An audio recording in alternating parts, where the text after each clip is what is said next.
როგორ მუშაობს საქართველოში ჯანდაცვის სისტემა? საკითხი, რომელიც ყველას გვაინტერესებს და ყველას გვეხება.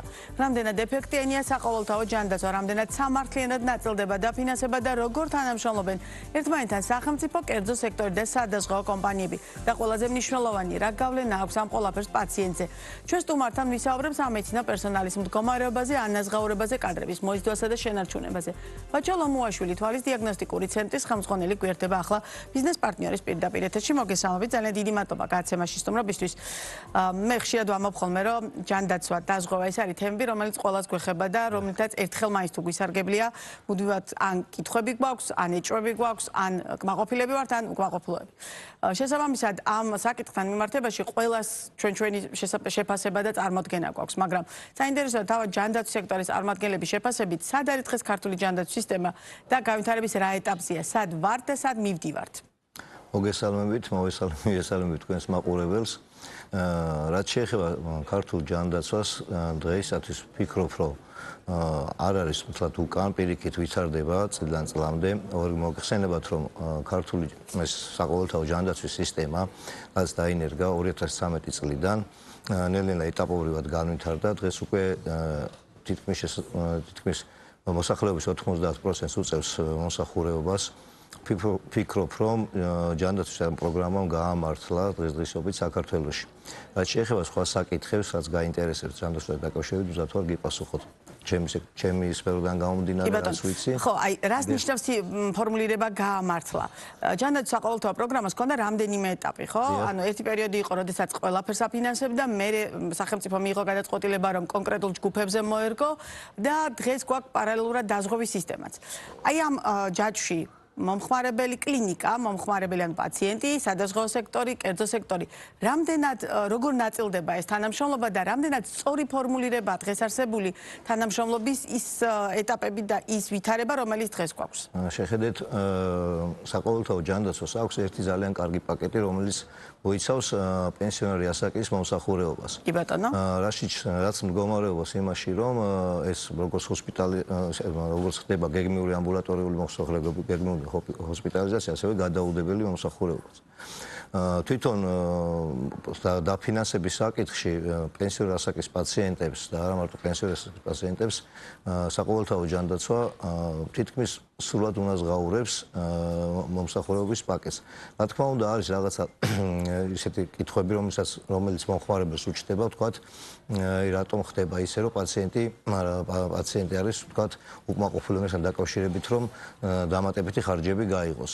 ნუ მე ვფიქრობ, რომ როგორც საყოველთაო ჯანდაცვაში მონაწილე კლინიკის ხელმძღვანელმა, რომ აქ საკითხი უფრო სხვაგვარად უნდა მეუდგეს. მაგალითად, პირველ რიგში პაციენტს უკვე არჩევითობის უფლება აქვს, რაც ადრე არ იყო ეს. ეს ძალიან მაგარი სისტემა არის, იმიტომ რომ ნებისმიერ ექიმთან შეგიძლია პაციენტი თავისით მივიდეს და მომსახურება გაიწვიოს საყოველთაო ჯანდაცვის ფარგლებში.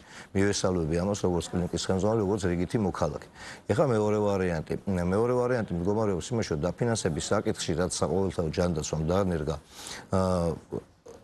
ვფიქრობ, რომ შეფასება იმ პაკეტების, იმ кейსების, რაც უნდა იყოს, ვთქვათ, ნორმალურ პირობებში, არ არის ძალიან მიზერული თანხები. ანუ კლინიკის ხელმძღვანელები, კლინიკის პატრონები თვითონ პაციენტისთვისაც და თავიანთი თანამშრომლებისთვისაც იღებენ იმ დაფინანსებას, რაც არის იმ შემთხვევაში რეალურად გაწერილი. ანუ შესაბამისია იმ მოცემულობასთან, რაც გვაქვს.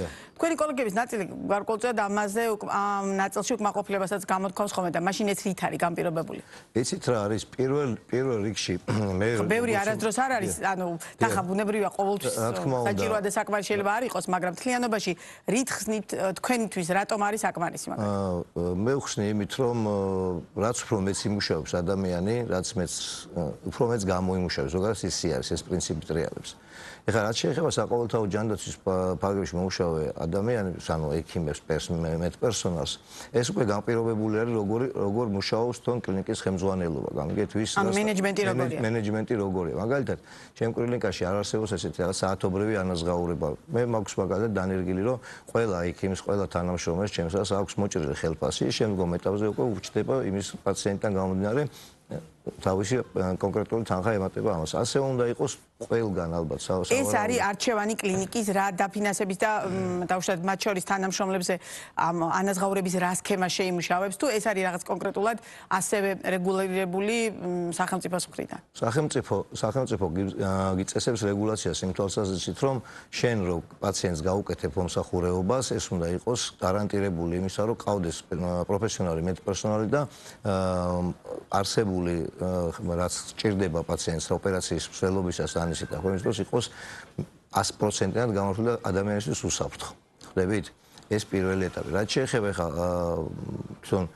რეგულაციას სახელმწიფო გიწესებს რეგულაციას რომ გარკვეულ თანხებს გეუბნება რომ ეს ასე უნდა გააკეთო. შენ თუ არ გინდა შეგიძლია უარი თქვა საყოველთაო ჯანდაცვის მომსახურებაზე და კონდეს შიდა პოლიტიკა შენი კლინიკის. და პაციენტი უკვე მოგემსახურება არა საყოველთაო ჯანდაცვით, პაციენტს მოგემსახურება არა საყოველთაო ჯანდაცვით, პაციენტის უკვე ეს უკვე ჯიბეს დააწუვა პაციენტისას, ხვდებით?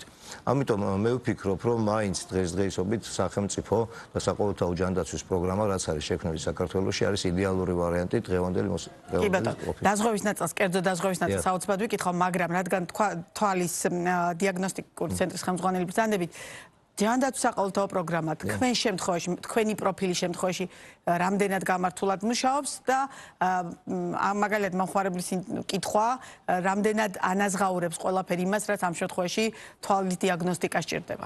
იცით რა არის ზოგადად მე ასეთი პრინციპი მაქვს, რომ პირველადი ჯანდაცვა უნდა იყოს განვითარებული. ანუ პაციენტი პოლიკლინიკიდან აღარ უნდა იგზავნებოდეს, თქვათ, უკვე დამატებით კვლევებს. პირველი кейსი ეს უნდა იყოს შემუშავებული და ჯანდაცვის სისტემამ ეს გააკეთა. ეხა არის ეს кейსი? რიგ პოლიკლინიკებს, რიგ კლინიკებს ეს ყველაფერი გათვლილი აქვთ. რიგ პაციენტებს მაინც უხდებათ ხოლმე კიდევ გადამოწმება და უკეთეს კლინიკაში შედარებით უფრო თანამედროვე გაწყობილი თქვათ ხო და როგორ მიუხვდეთ მაგალითად როგორ ავარჩიეთ მაშინ კლინიკა რომ ყველაფერი ადგილზე აი საერთოდ ზუსტად კარგად გათვლილი სახელმწიფოს რომ არჩევითობის პრინციპი აქვს პაციენტს ანუ შეუძლია იკითხოს ან საქართველოში არ არის ეს ძალიან რთული, იმიტომ რომ თითქმის ყველა სიცნობს მithmet ეს თბილისში მაინც და მაინც ერთ-ერთმანეთის როგორ ავთქვა ერთ-ერთმანეთის შეკებით რომ მიდიან რა, ხვდით რომ აი პაციენტი აქებს ამ კლინიკას და მე ექიმის და კონკრეტულად იმ ექიმთან უნდა მივიდეს. ზოგადად ეს კარგი არის, გამიგეთ, მაგრამ არის ისეთი ვარიანტებიც, რომ უკვე კლინიკებს ერთ-ერთმანეთის მიმართ კონკურენციას უფრო მაღალი დონე ხდება, კონკურენცია. ამდენ ჯანსაღია ეს კონკურენცია დღეს? ვფიქრობ, რომ ჯანსაღად მიმდინარეობს ეს ყველაფერი. იმიტომ რომ ჩვენთვის უკვე არსებითი მნიშვნელობა არ აქვს იმას, რამდენს დაგვაფინანსებს, თქვა სახელმწიფო, ჩვენთვის არსებითი მნიშვნელობა აქვს, რამდენს გავაკეთებთ, ხვდებით? და რამდენსაც უფრო მეც გააკეთებს კლინიკა, მით უფრო კი ბატონო. და ამან კიდე მინდა რომ შეგაგახსენოთ რა, ამ საყოველთაო ჯანდაცვამ არა მარტო პაციენტისთვის გააკეთა ეს ვარგისი რომ კარგია, იმიტომ რომ პაციენტს თითქმის არ უხდება არაფერს. 10% არის პენსიური ასაკისთვის, 30% არა პენსიური ასაკისთვის, ხვდებით? 70% აფინანსებს კი, რაშიც ყველაფერს არ აფინანსებს, იქ არის შემთხვევები, რომელსაც არ აფინანსებს, მაგრამ არის შემთხვევები. გასაგები, აი რიგ კლინიკებში დემონის შემთხვევაში მთლიანად აფინანსებს. ასე ეს არის აი როგორი საკითხი, იცით, როგორი მიმართულებით არის ეს მენეჯმენტი გათვლილი რა. შენ რა სახის, თქვათ, ბროს ყიდულობ, რა სახის მომსახურებას უწევ პაციენტს. ვფიქრობ, რომ საყოველთაო ჯანდაცვა მაინც იმდეს უხდის კლინიკებს, რომ ამ ყოველ შემთხვევაში ჩვენი რო კერძო კლინიკას, აი საინტერესოა, დაუშვათ იმ თანხას იღებთ, რომელიც კერძო კლინიკას განვითარების შესაძლებლობას გაძლევთ, როგორც ბიზნესს, იმიტომ რომ გარდა სამედიცინო მომსახურებისა, რეალურად ეს სერვისი არის ბიზნესი პარალელურად. იცით რა არის, ისევ იმაზე ვარ მე, რომ კერძო კლინიკა რო იწყებს თავიდან თქვათ ფეხს რო იკიდებს, როდესაც შემოდის ბაზარზე და თქვათ იმას უნდა აი კლინიკის ხელმძღვანელობას უნდა კონდეს გათვლილი რა პირველ რიგში.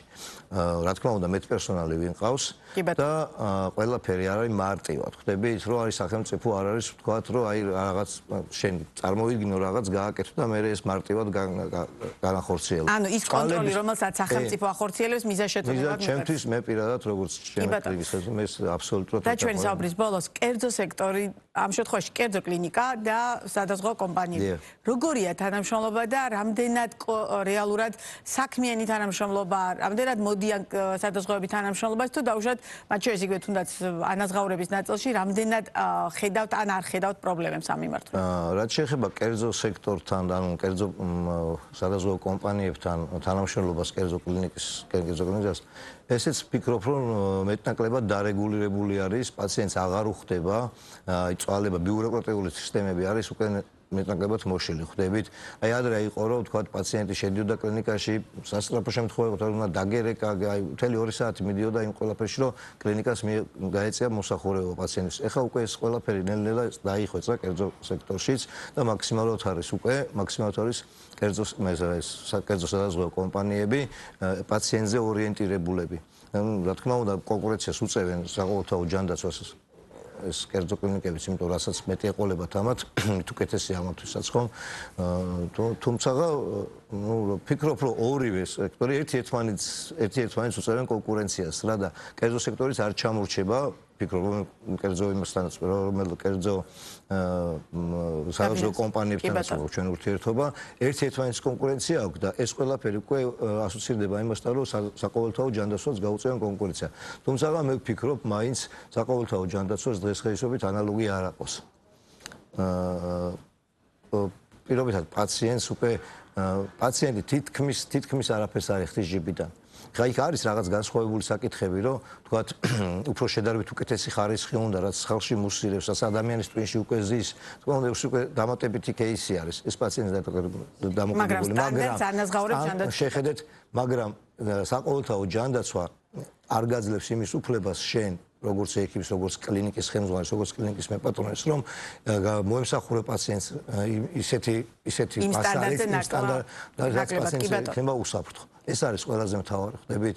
ანუ პაციენტს არ ეგონოს ის, რომ რაღაცა თქვა არა აქვს დამატებითი დამატების საშუალება, რომ რაღაც უფრო განსაკუთრებული მოსახურება მიიღოს იმ მომსახურებაში, რასაც საყოველთაო ჯანდაცვა უწევს, იქ ის იქნება პაციენტისთვის მავნებელი. კი ბატონო, ძალიან დიდი მადლობა. თვალის დიაგნოსტიკური ცენტრის ხელმძღვანელი ბაჩა ლომოვაშვილი საუბრობდა ბიზნეს პარტნიორის პირდაპირ ეთერში.